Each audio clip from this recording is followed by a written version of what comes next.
Hi, this is Deadly Cat Queen, and this game is called May I Take Your Order? Alright, I've been filling out a few applications today, and this is the last one. I've been applying to work at restaurants all over. It might not seem glamorous, but I want to see how different places are run. If I want to open my own restaurant someday, it's crucial to see what does and doesn't work. A friend told me I should save my top pick for last, and I should really kick him for that. My hand's about to fall off. It's a pretty ritzy establishment, but comfortable. Fancy, but not overpriced. Important clientele, but still kind and inclusive. If you can't make connections here, you're dead. Financially speaking. And the food? Remarkable. I've never heard of anyone ever having a bad meal there. I gotta know how they accomplish so much. So I try not to be too nervous and fill this out like any other application. My first name is Deadly Cat Queen.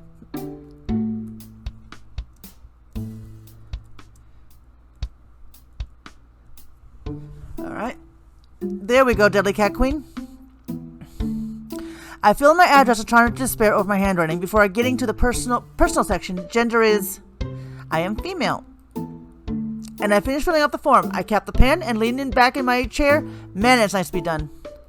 Well, except for heading outside and turning them all in one at a time. Better get to it.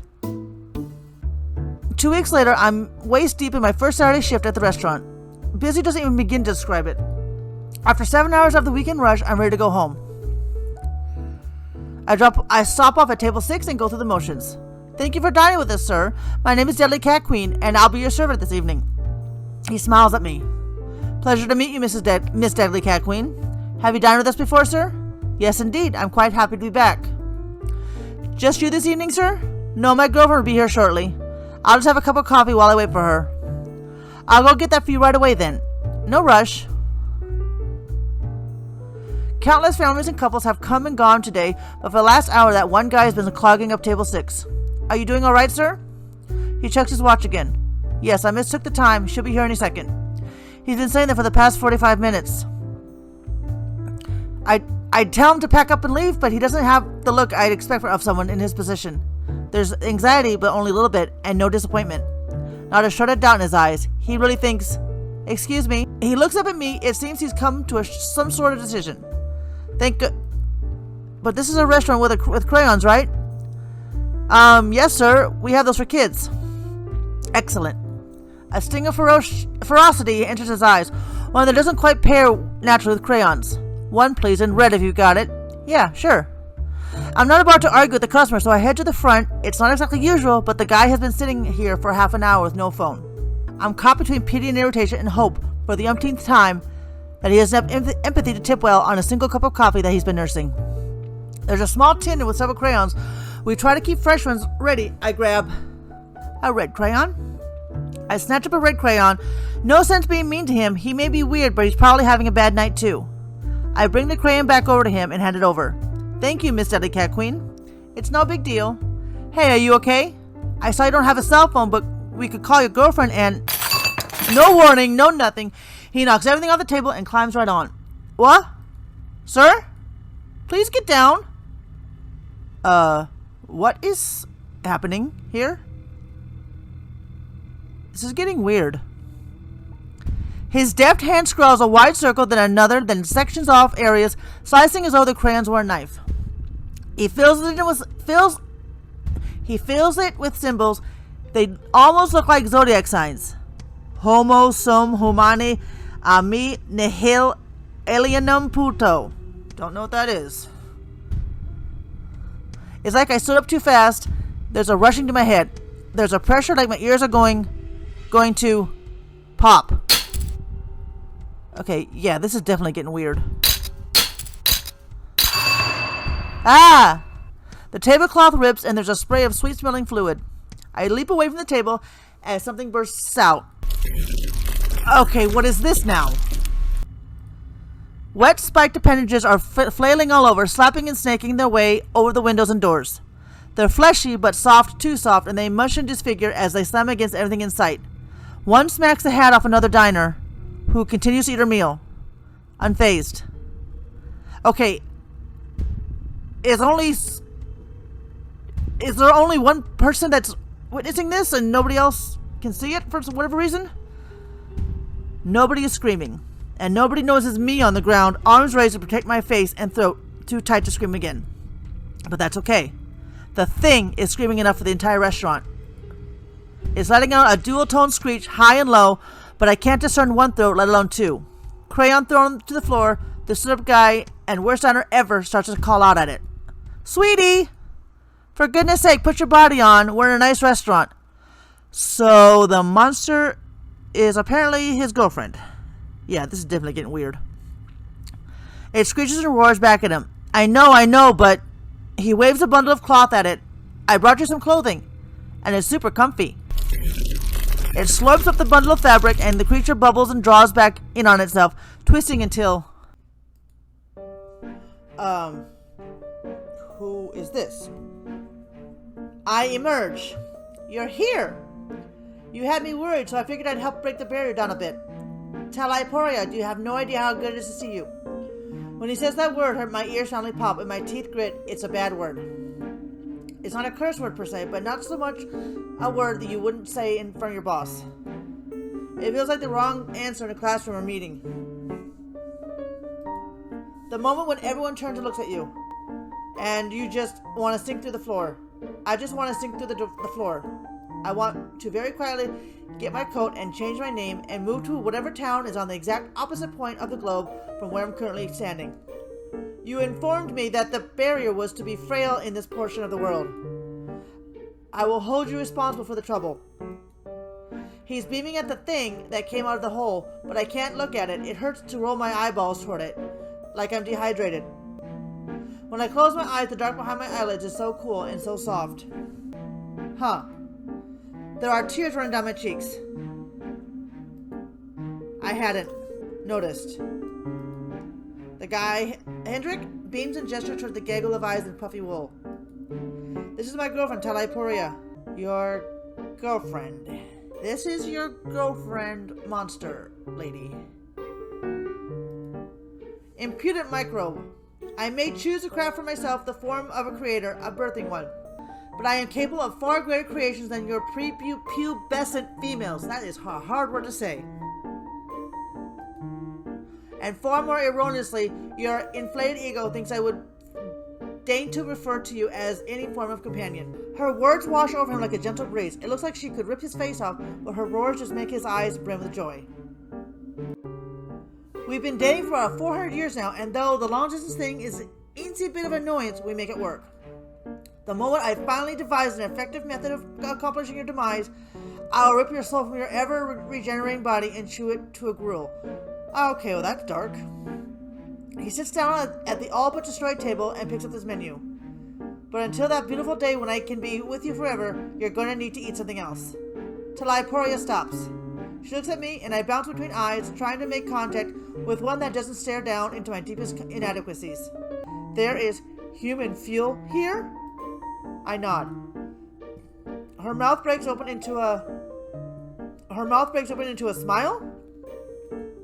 Excellent. You are spared from punishment, Hendrik, if only for a moment. She sits down, but not on the chair. Dozens of her tentacles are still present throughout the entire room, spikes driven deep into the surfaces, blocking all the exits. She settles into one of the squishy appendages, looking pleased. So then maybe we should order an appetizer.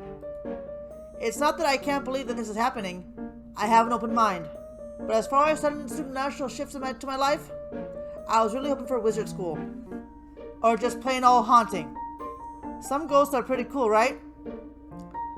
At least with a zombie or something, I'd know the rules here. What are the rules with this thing? Do I throw rice on the ground to stall her? Will she attack me if I touch her with an iron? I listen to my gut, but I can't make out anything but general foreboding.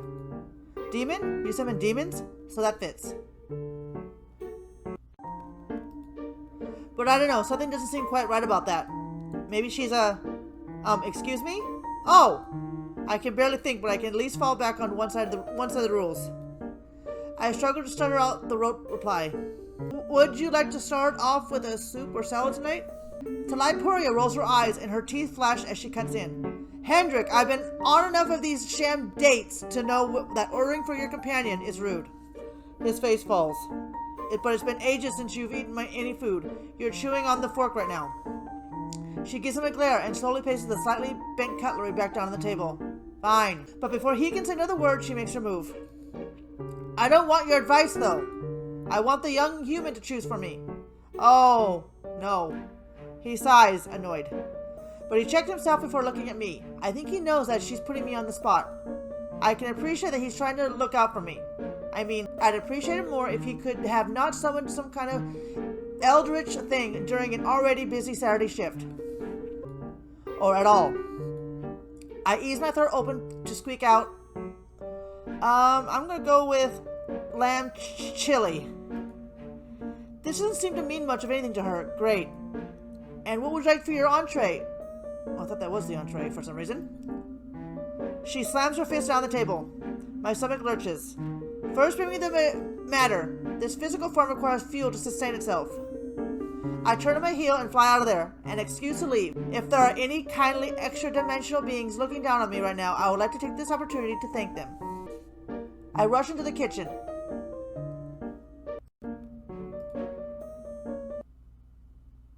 Back in the kitchen, everyone's still bustling about. Other servers are calling in their orders. The ambitious cooks are working. The slightly less ambitious cooks are cracking jokes with each other. They're as oblivious as the customers are out front. I can see my manager discussing some menu changes with the head chef. Hey, does anyone else see what's going on out there?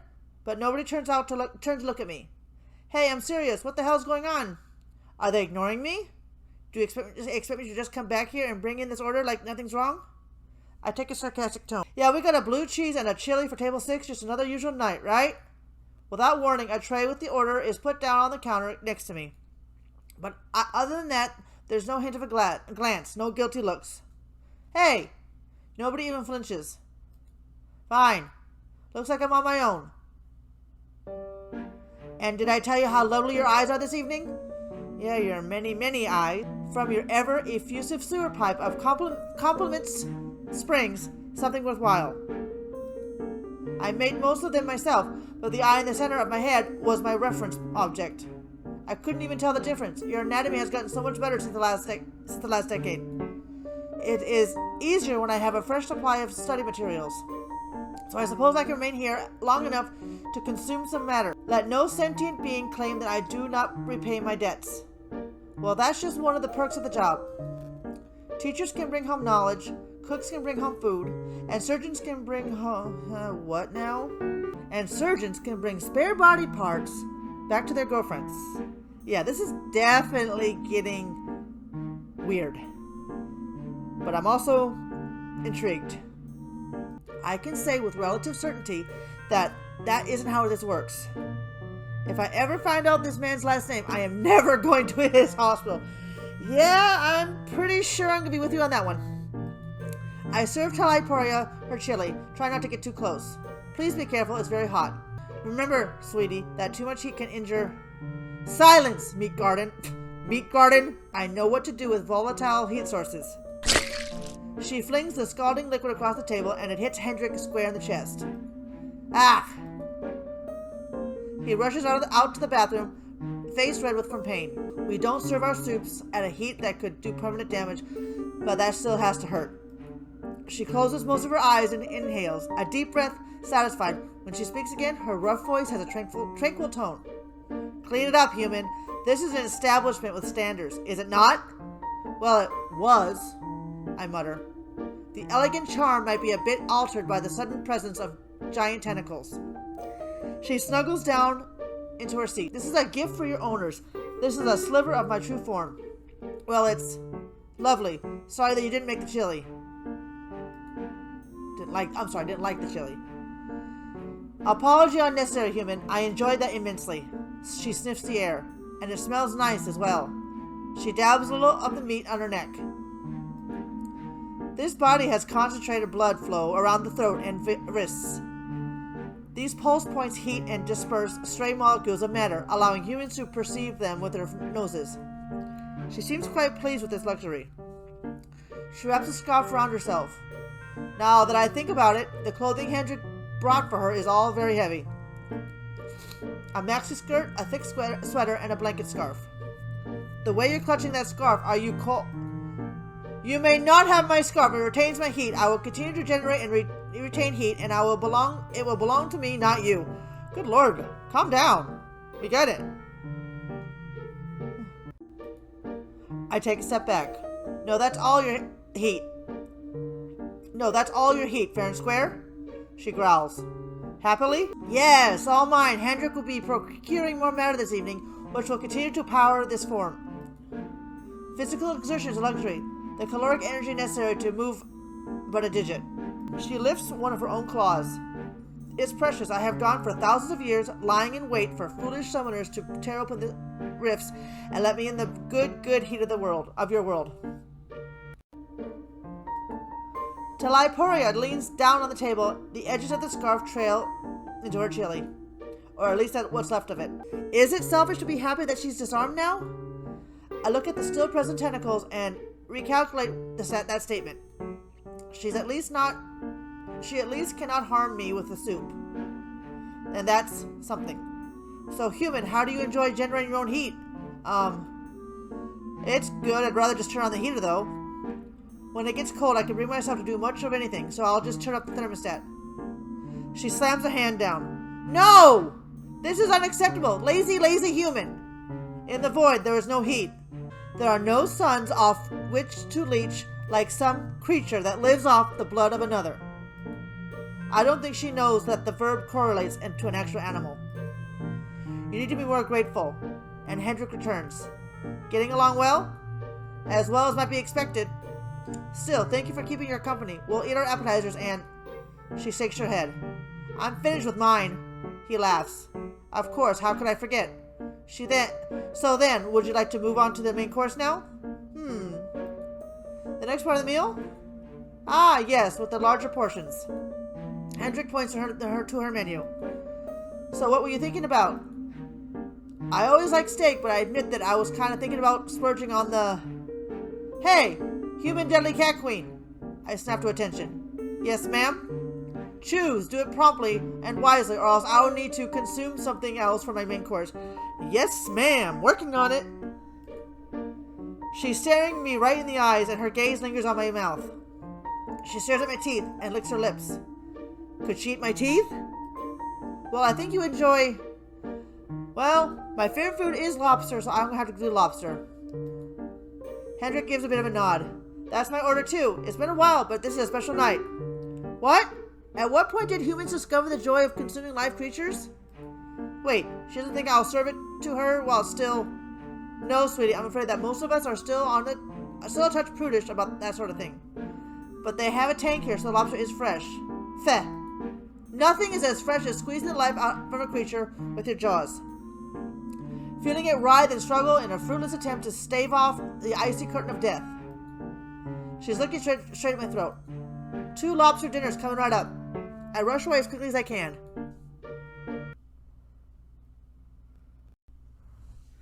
I try to convince the chef to let me serve the lobster live.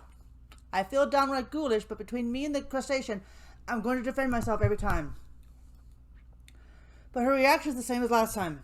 She prepares the dishes as usual and hands them off to me, never making eye contact or reacting to anything I say. What is this?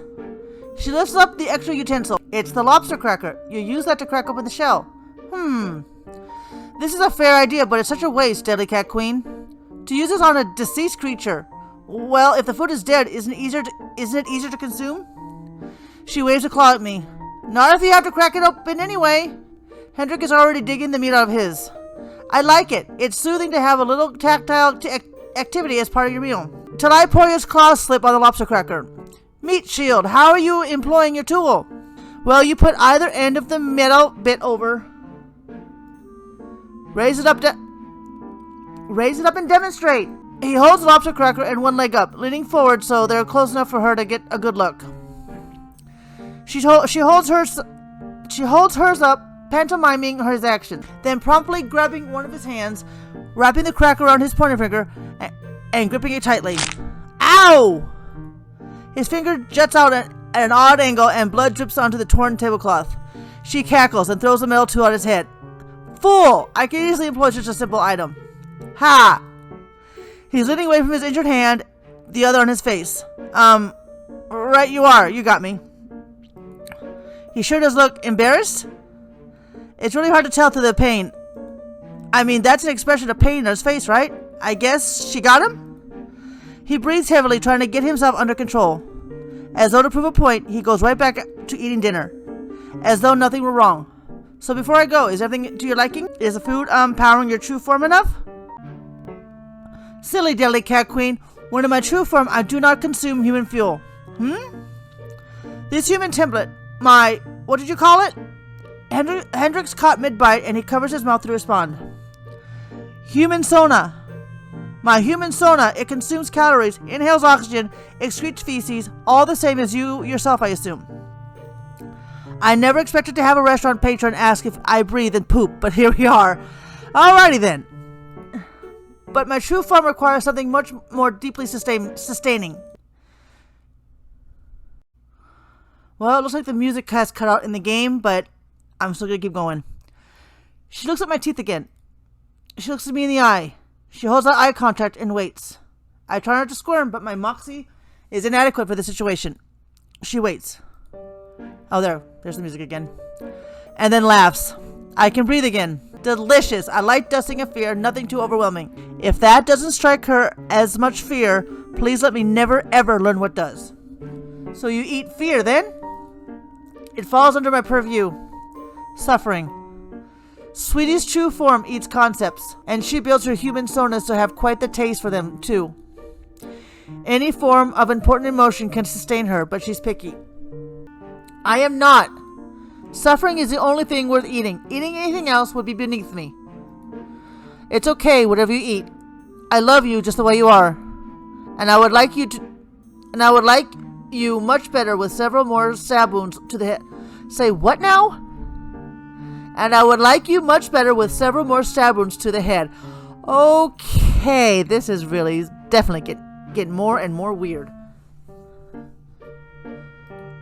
Anytime, sweetie, and he likes it. Though I managed to sneak away for the next 15 minutes. I know that I'll eventually have to return. I try to strike up a conversation with the line cooks again. So how do you guys feel about the recent tentacle invasion?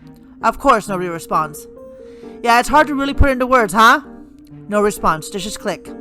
I guess the spooky atmosphere has a certain charm, but I don't think it'll catch on with the baby boomers.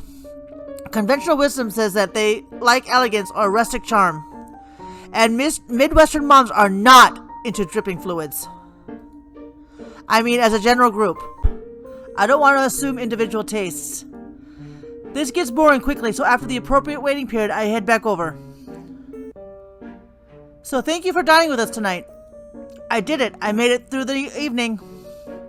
I'm tempted to not even give them a check, to just rush them right out the door, but I refuse to slip up now. It's been a delight getting to know the both of you. How kind of you. You know, I was planning on heading out, but you know what? I couldn't care less if I attempted, and I am very powerful. I am capable of caring far less than most humans could in their most apathetic dreams. Let's do dessert. Yeah, she's not pleased. Oh, okay.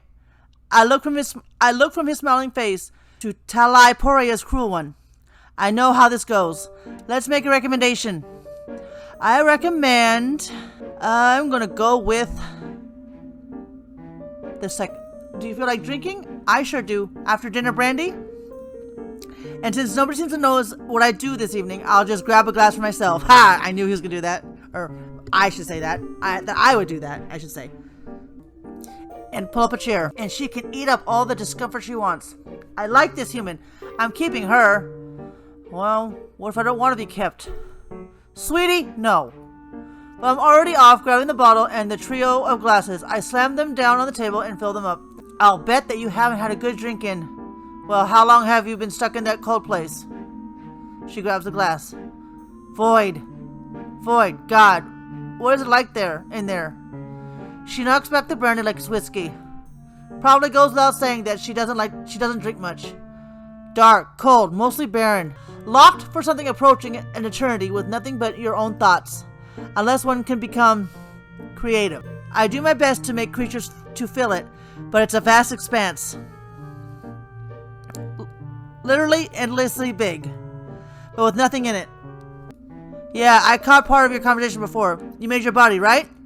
Indeed. When rifts become open, I'm able to seize not only heat, but stray matter. I model the majority of my creations after your carbon-based life forms. But modifications must be made. I'll bet if the void doesn't have heat or any matter, you'd need to make creatures that don't eat or breathe, right? Good, human. I model most of them after myself. And you eat concepts. Yes. After billions and billions of years, I have evolved over 1 million species of void creature. Nearly all of them deep as I do on the concept of suffering. So it's an endless, barren place with no light, no heat, where the only things that exist just go around preying on each other, suffering all the time. Yes, it is not marvelous. And someday, human deadly cat queen, there will be a rift large enough that it is not tiny scraps and stray humans which fall through, but your entire plane of existence. Well, that's a comforting thought. You will enjoy it, will I? Wouldn't I, hate it? I reach for the bottle, but it's nearly empty. She's been putting it away fast. I mean, I don't enjoy suffering. You'd be surprised what humans can get used to. He finally takes a sip of his brandy. I used the wrong English word. A closer translation might be resignation. You would become resigned to an existence saturated with pain. Enjoy isn't the correct term, unless you're a disgusting cluster of miswired brain signals. Love you too, sweetie. I guess the saying is true. Love is blind. Ugh. I know what you're doing, Hendrik. Huh? You think if you can keep delaying me with fancy dinners, so the stolen body parts, gentle words, and rough sex. Could we not talk about your sex life in public, thank you? Our sex life. She places a hand on his arm. That you can stop me. You are as always disgusting, but an appealing opponent. And with that, she slumps over the table, snoring loudly. By now I can tell that is a smile on her face. He turns her to the side, brushes her hair out of her face, and wraps her up in her scarf. I'm sorry, Miss Deadly Cat Queen. This must have been an awfully difficult table for you tonight. I didn't think they'd give us someone so new. Yeah, the manager didn't warn me but that we had special clientele. I was not even close to briefed for it. Well, you handled it marvelously. If you'd like to bring us a check, I think it's time to get her home. I nod and clear up the bottle and glasses. So you're going to lock her up or something? He chuckles. No, this is just a sliver of the entity deep in the void. She can always make another body. But when she recalls the memories and experience from this one, I want to make sure she knows. She can always switch diets. I ponder that while I get his check. She's been around longer than our species. Longer than our planet. So no matter how old Hendrik is, it's nowhere close. But when I bring the check back... Mr. Hendrik? I'm rooting for you. Keep on doing the hero thing. He laughs all the way through the signing of the check, loudly. My dear Miss Deadly Cat Queen, I assure you, I'm not being noble. It's very, very selfish. He looks at Talaiporia. She grinds her teeth a little, probably dreaming of biting someone. He scoops her up, making it look easy. She must be lighter than she looks. And for a moment, I think he's going to kiss her on the cheek, but he doesn't give her anything more than a loving gaze. He carries her off out of the restaurant, and the second they step outside the door, everything goes back to normal. I start busting the table. The tentacles may be gone, but the tablecloth is still a mess. I get it now. That closed space must be part of the restaurant to keep people safe from their more bizarre guests. Now that they're gone, it'll be up to Hendrik to keep everyone safe. I bust the table and sneak a peek at the check. Dang. An 80% tip on a check with a lobster and full bottle of brandy. Makes the idea of staying here pretty tempting. I'm honestly considering it, but first I'm going to need to have a long talk with my manager. Normally that sort of confrontation would be intimidating, but I'm bolstered by the memory of Talaiporia's grin. And I grin too. I can handle it. Well, that was interesting, creepy, but it was kind of romantic at the same time in a way. I don't know, it was really cute. I actually thought it was a really cute story, but also weird. But I really did like it. And I'll leave a link in the description.